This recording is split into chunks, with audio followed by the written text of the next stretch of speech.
I think the best way to start this is to ask you each for a progress report. So, John, let me start with you.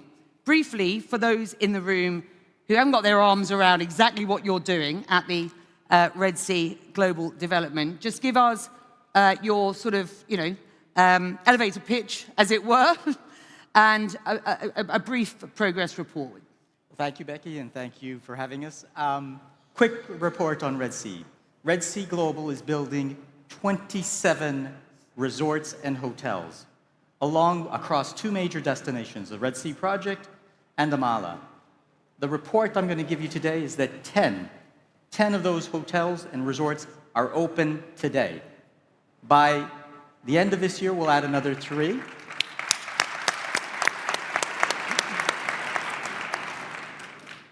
Another 3 in December, another 5 in January, and by April, May of next year, all 27 resorts will be open, with infrastructure, all renewable energy based, with a brand new international airport that's been open since 2023.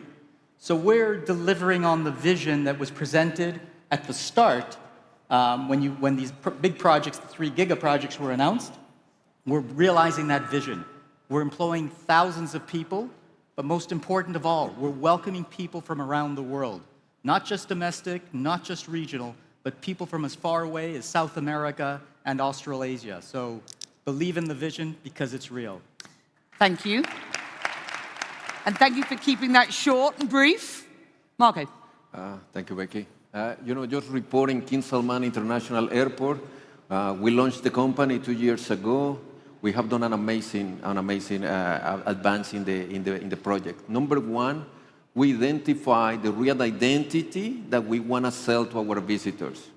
This real identity, the hospitality of the Saudi culture and the Saudi culture are paramount for us when we're bringing anyone as a gateway to come into Riyadh and the kingdom.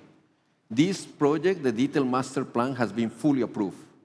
Detailed master plan is not just going to take us in the next 5 years, it's going to take us in the next 50 years. Meaning that we are creating an airport that is going to take us to 225 million passengers capacity. When we're doing this investment, has to be long-term, has to be sustainable from the financial perspective. In addition to that, we're moving ahead with key assets. Why with key assets? Is because what we are doing is a brownfield project. So we are going to be expanding the existing airport. Expanding an airport is very, very delicate. So we need to do asset by asset in order to incorporate in the way we're growing. So, for instance, we're moving ahead with the design. We finalized the design of the 3rd runway. That the construction is going to start in December. We already started the construction of the private aviation, and we're moving ahead with the Terminal 6 that is going to start the foundation in Q2 of 2026. So we have a steady project. We know what assets, we know how to integrate into the existing capacity that, by the way, the airport is running at a 14.5% growth year after year. So we are seeing an enormous capacity. This is the attraction that Riyadh is bringing. This is the attraction that the projects, the giga projects are bringing. That's why we are here. We're bringing the people to Diriyah, we're bringing the people to the Red Sea, we're bringing the people to NEOM. Talk about the interconnected ecosystem that I referred to at the beginning of this when the projects were launched. Jerry, keep it brief. You got 2 minutes. Go for it. Diriyah, what are you and how are you doing? I'm going to take 15 seconds to thank you, Becky, for all your years of being so fair and balanced to the kingdom. It means a lot to all of us. And congratulations to my colleagues on their amazing success. I'm very pleased to report that our great President of Development, Mohammed Syed's here. We were on site yesterday morning, 56,000 workers on Diriyah, on time, on budget, ready to go for the Expo of 2030. I'm very pleased to tell you that by December, at this pace, we will have welcomed 4 million people to the UNESCO World Heritage Site at Taref. Big accomplishment for us. Our Bajeri district, which we opened 3 years ago, our new Zalal district that we opened last year. Last night, we did 4,200 covers in Bajeri and Zalal. Our Bob Salman Hotel, one of 42 hotels open, We'll do a 91% occupancy this month. We've finished 9 kilometers of parks that go right from the King all the way to the Western Ring Road. We've already planted with smart city technology 6.5 million trees, shrubs, and bushes. So our community already have 9 kilometers of parks. So I'm thrilled to say that we're on time, we're on budget. None of this would have been possible without the support of His Royal Highness Mohammed bin Salman and our great governor of BIF, Yasser Rumian. So we're very, very pleased with where we are. Progress sounds terrific. We're going to drill down on some of the challenges that you face and what are these mega projects momentarily. Rayan, you're Deputy CEO.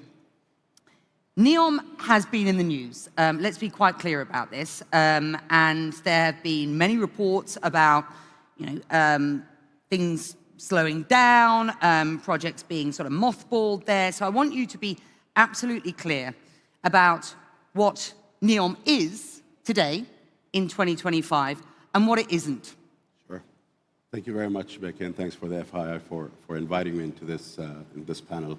As you know, and you referred to it correctly, His Royal Highness, the Crown Prince, announced NEOM on this stage in 2017, and it's almost difficult to understand the enormity of what that project is. We're in 2025. The vision remains the same. It's a multi-generational, visionary project with a mandate to create a blueprint for what sustainable cities and economic development of the future looks like. How does that, and you have to remember, it's not just a real estate project. It's the region the size of Belgium. So if you think about the enormity of the project, you need to think about the various different regional developments within a region that is the size of a country, 26,000 square kilometers. But although it's a long-term project, and although it's multi-generational, let me take a few minutes to just describe what we have today, or 30 seconds maybe. We have today a significant investment in infrastructure. So we have a port up and running with an expansion that's just around the corner to be completed to service not only NEOM, but the whole northern part of the Gulf region. We have the largest green hydrogen project in the world that's 80% complete, and we're proud of that is funded and invested by third-party capital as well as NEOM, both debt and equity. We have a joint venture with DSV to oversee all of the logistics in the region. We also are very, very proud to be the host of DataVault's 1.5 gigabyte green AI data center, one of the largest in the region. So in addition to many others in the pipeline of investments coming into NEOM, the general theme around these investments is really investing in the infrastructure of the future to make it ready before we start hosting tourists, residents into the city of the future. So let me just speak to a couple of those points. The original plan, as revealed back in 2017, was 9 million residents, a very futuristic city, these linear skyscrapers, or these linear buildings, as it were, not necessarily skyscrapers, going something like 170 kilometers. Look, at the time, I remember thinking, is this supposed to be delivered by 2030? Because if it is, that sounds not just audacious, it sounds impossible. And I wonder whether, I've got 2 points for you here. I wonder whether by announcing or revealing NEOM at the same time as these other giga projects, which had a sort of, had a sort of a definitive date against them, whether there was a sort of self-imposed deadline, as it were, that slightly confused people as to what NEOM was for and what it was about and where it was going. So I just want to just put that lay that on the table at this point. And secondly, look, we read reports about a comprehensive review of what is going on at NEOM, and we also, and it's clear that there is a recalibration of funds and financing, some of that away from what were key priority projects to others. So in your role, can I just ask very specifically, is it clear to you, are you being given clear direction and a clear budget, as I will ask the others, about, because finance, as we know, is clearly important. Have you got a clear budget, and do you understand exactly what the vision now is for NEOM? I mean, let me be clear. I mean, the 9 million population was never a 2030 target. And if you build a city, whether it's Riyadh or Jeddah or any other city, it's a particular city from scratch, it's a living city. It doesn't have an end date. So 2030 was always a vision to set a target, but certainly NEOM was never part of a specific completion of all of NEOM by 2030. And as you said, I mean, if you think of the enormity, the size, 9 million city in whatever it was, 12 years or since the announcement of NEOM till 2030, it is impossible. It's master planned to allow for that to happen over generations, but it's not built to deliver 9 million by 2030. So that's very clear for us. What's also clear, going back to your point, is when we think of today, obviously we've done a lot. We've master planned. We started building on many of the regions. It is a good point to reassess what worked and what hasn't worked, to reassess where do you put capital to work, to assess capital allocation both from the PIF to us, but also from us to the different projects of NEOM, and really anchor the decisions going forward on what is commercially viable and feasible, as well as what delivers economic development. Because we're not just a simple real estate project to sell real estate.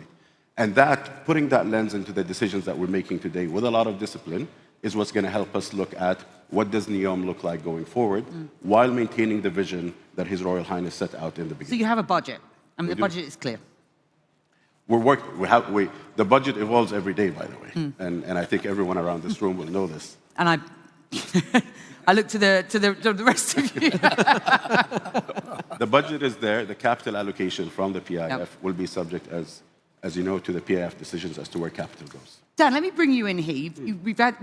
You are well aware of these projects, and I mean, you'll have been across these for the past decade or so. As an external observer, and caveat, let's just set the context for this. I mean, by 2040, something like 94 trillion will be spent on infrastructure projects around the world.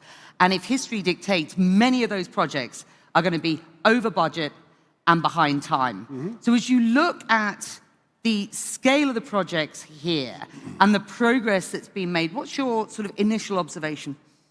Well, in regard to let's not be entirely negative. Let's say that the amount of money that is being spent on mega projects is so vast, and the record, frankly, of mega projects is so bad, that if we have incremental growth, you can actually make enormous savings. You can make enormous gains. We're starting from a low position. In regard to Saudi Arabia, I'm sorry, I just have to step back. As a foreign observer, I'm looking at this from a distance.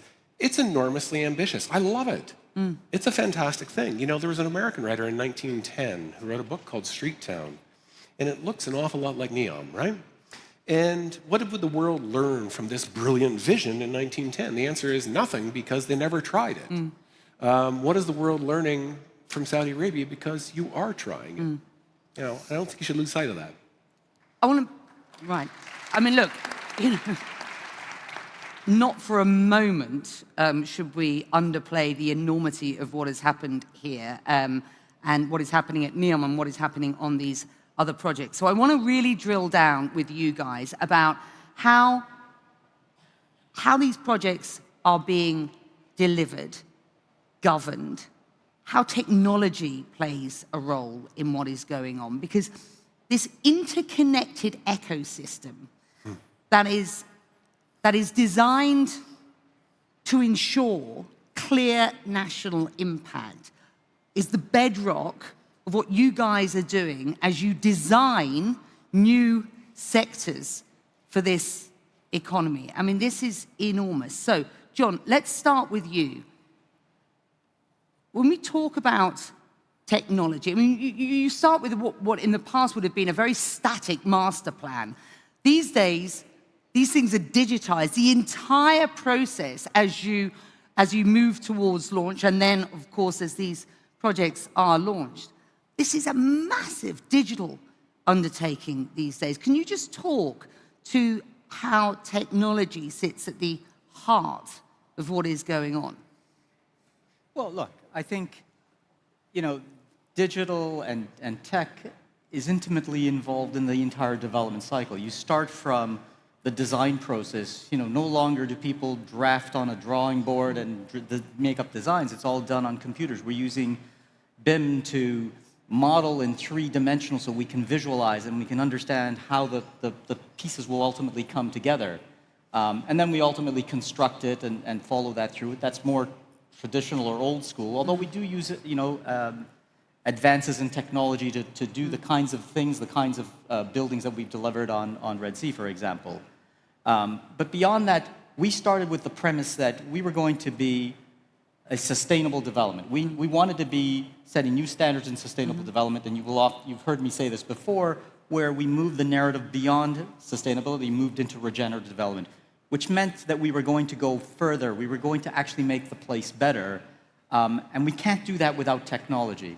So right from the get-go, we were building a smart destination. We built the ICT infrastructure to allow us to connect the entire destination, to monitor our environment. Our environment is our most valuable asset.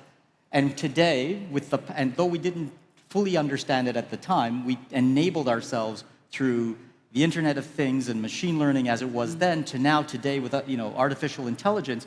We're using the power of technology to actually monitor on a real-time basis the sea, the air, the land, the habitats, the corals, the fish in the sea.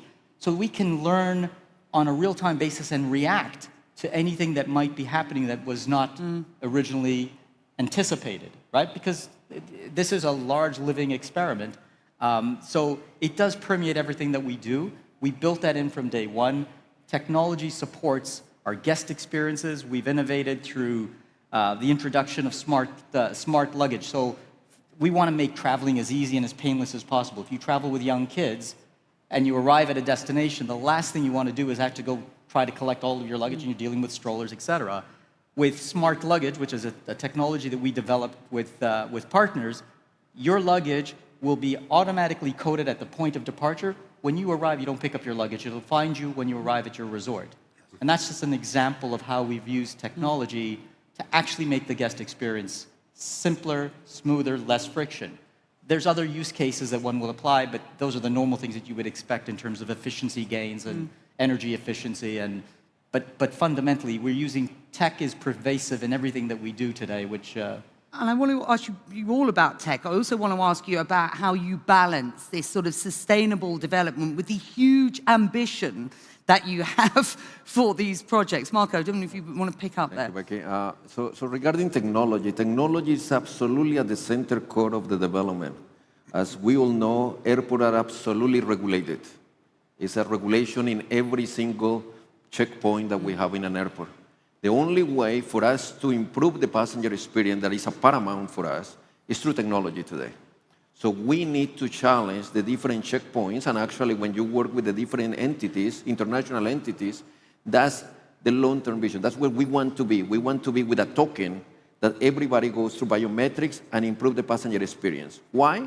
Because today the airport have to move, knowing the movement of masses, processing 345 passengers in a security lane. We want a personalized experiences. We want to understand you better when you travel alone as a business, when you are traveling with your family, or when you are traveling with elderly.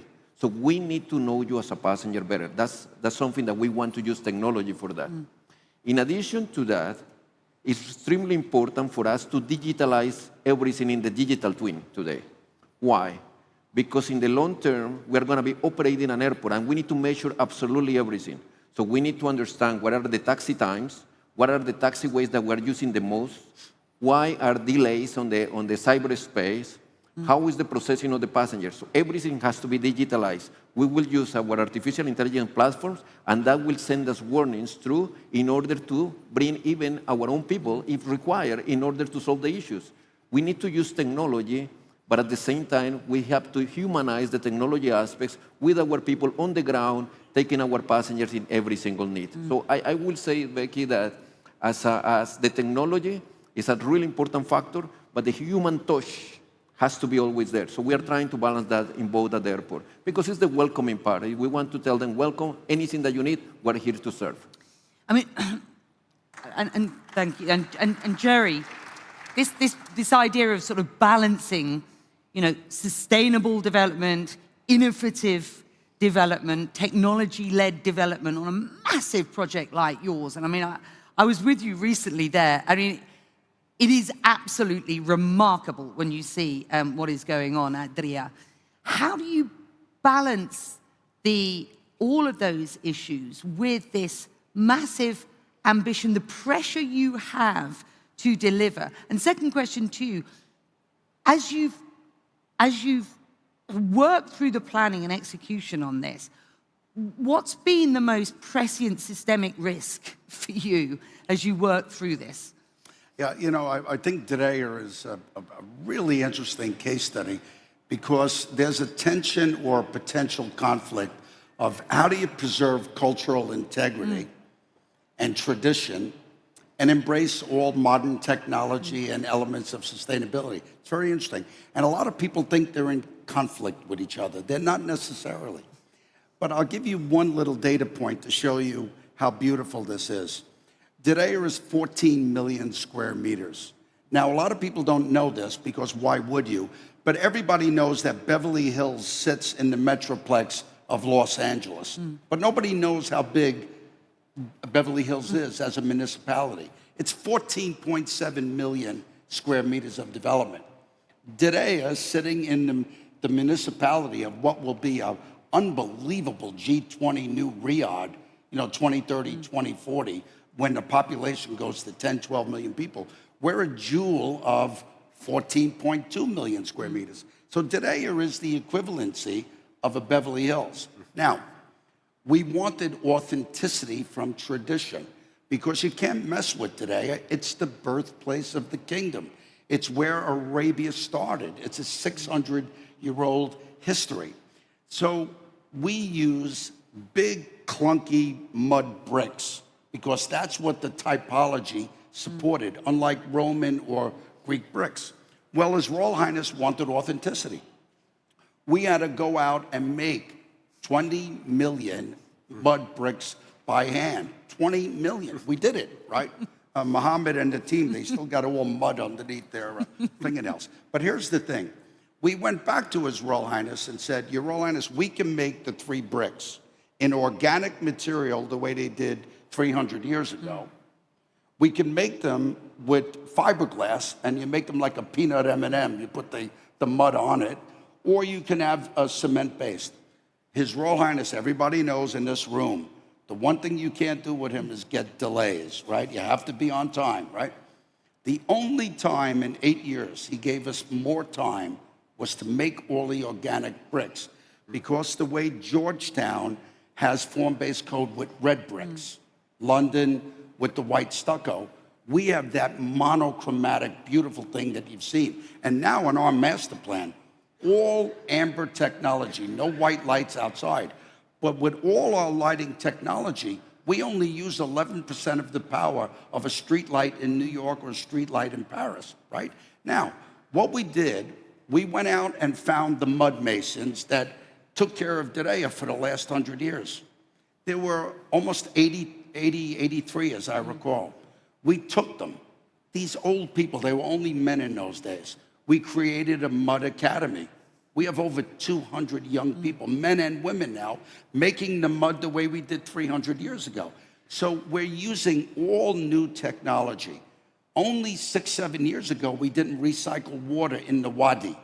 We still have an underwater table, right? One final point.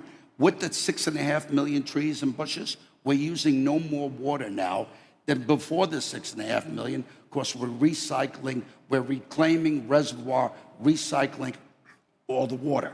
Final point. Now, all the children go into Diriyah to see the original mud structures of 300 years ago.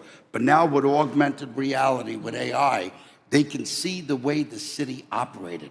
But now you know where your car is, what your reservation is, how you book into a hotel, how you're in our museums, all with new technology. That's amazing. I mean, it is remarkable. And again, I have to sort of step back and remind myself that we are talking less than a decade ago that these projects were launched. The global headwinds, of course, in managing large-scale projects. We have to think about the global headwinds that you guys have faced, and those have been extraordinary, not least the issue with global supply chains through COVID and all the rest of it. Let me come back to NEOM before we bring Dan back in. Just walk me through, as things stand today, where your greatest opportunities are when it comes to technology, sustainability, and where your biggest challenges are. I think when we look at where can we apply technology, and today we're one of the largest construction sites in the world, and most of the capital that we're putting to work is going into construction. So it does make sense for technology to be applied today in design and construction technologies. I mentioned earlier an automated rebar caging assembly joint venture with Samsung that we've signed. We're kind of starting that up as we speak. That should reduce. So I want to link sustainability to technology. It's not there just for the sake of using technology. It is actually applying sustainability, economic and human sustainability across technologies. When you think of a region the size of NEOM and building a renewable energy and water infrastructure, the price of building incremental energy capacity is now much cheaper using solar than ever before. So doing that sustainably, not only is it good for the environment, but it's also good for business. So having the opportunity of creating something from scratch where you're not anchored by either legacy technologies or legacy systems gives us the opportunity to start where people left off and build the technology, build the city based on the technologies of the future. In addition, obviously facilitating things like Data Vault, which is the green 1.5 gigawatt green AI data center to really help build the city and the infrastructure based on technologies of the future. The challenge will always be in a long-term project like NEOM and many of the other projects. Some of the destinations will be years before those destinations are ready to host tourism. How do you guarantee that the technology you're deploying today is still going to be relevant for the future? That's a very relevant question for all of you. I mean, John, when you think about where you're at, and you've just given us a really good sort of a progress report. I mean, how long will it be before you can genuinely say, look, we're done, we're open for business, or is this a sort of, you may tell me that this is just something like an amoeba, it just sort of keeps going, but how far into the future are you looking, and how do you ensure that you are sort of relevant as with regard technology as this thing continues to develop? Well, I think, as I said at the beginning, we're almost done, but we are open for business and have been for now well over a year. Look, cities evolve, destinations evolve.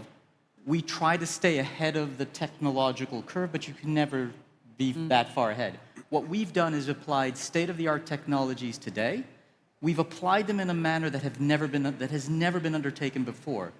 We are a proof of concept where we are operating renewable energy and renewable utilities across the board, because ultimately all power is originated from the sun 24 hours a day. Now, that technology existed in parts, and it's been done in relatively small scale. We've demonstrated to ourselves, to Saudi Arabia, and to the world that you can actually put it together. Was it easy? Absolutely not. Did it work right out of the box? No way. But with the best minds applying to it, we got it to work. And we did it on scale. I'm proud of the fact that we at Red Sea, and I'm sure NEOM will eclipse us because they're much bigger, built the biggest battery storage system in the world. Little Red Sea on the Saudi coast built the biggest battery storage system in the world. We've shown that it can be done. Now, technology is ever moving fast. Storage of energy is the biggest single challenge that will unlock the future for humanity. And the current model of lithium-ion batteries isn't the answer. It's limited. It has its own environmental issues. If somebody solves that storage problem, that's the fourth industrial revolution right there, because it'll unlock everything. It'll unlock the data centers of the future to support the growth in AI computing power that we're going to need. So there is no end state for technology because every couple of years it doubles. So what we want to do is try to build the latest, the greatest state of the art. In terms of the destination, we're fully open. We will be fully open in 26 when we open the remainder of the resorts, but there's more down the pipeline. Yeah. We have other projects. And like any real estate developer, we're going to recycle capital. We will monetize what we've developed, and we will continue to develop other projects, not only at the Red Sea, but all the way up and down the west coast of Saudi Arabia, and indeed beyond. And beyond. beyond. I note that you said beyond because you have talked about recently your first overseas project. Can you provide any more detail on that? Well, I think, as I said, the clue is in the name. We're Red Sea Global. We changed our name a couple of years ago to really put out there to the world our ambition to go beyond Saudi Arabia. We have built a Saudi company, a real estate champion that actually can deliver and execute projects on scale, but also, you know, revolutionary projects, transformational projects, and we're going to look to do that elsewhere. And we are looking at, we have a project in Italy, which I can't go beyond telling you that it's in that country, but our first project, international project, will be built by Red Sea Global, a Saudi-made company investing in another country, but delivering the same vision and message of Saudi-made, Saudi pride, Saudi success. Yes. These are significant proof points. So Dan, let me bring you back in at this point. We've talked now about some significant proof points. I want to talk about the kind of human capital story because at the heart again of this vision that I listened to here in Riyadh back in 2016 was about building the opportunity for Saudis, building high-value jobs, incubating new industries, and as we sit here today, I note that this is a living, breathing panel, which proves that so much of what was envisioned back in the day is now being completed on. Your reflections as you listen to what you're hearing here. Well, in particular, on the technology piece, I do want to say this. First of all, I love all of the technology. I love simulation technology. I love where it's going. Digital twin technology is absolutely spectacular. But there's an asterisk. And we always have to bear this in mind. It's the old maxim, the map is not the territory. Right?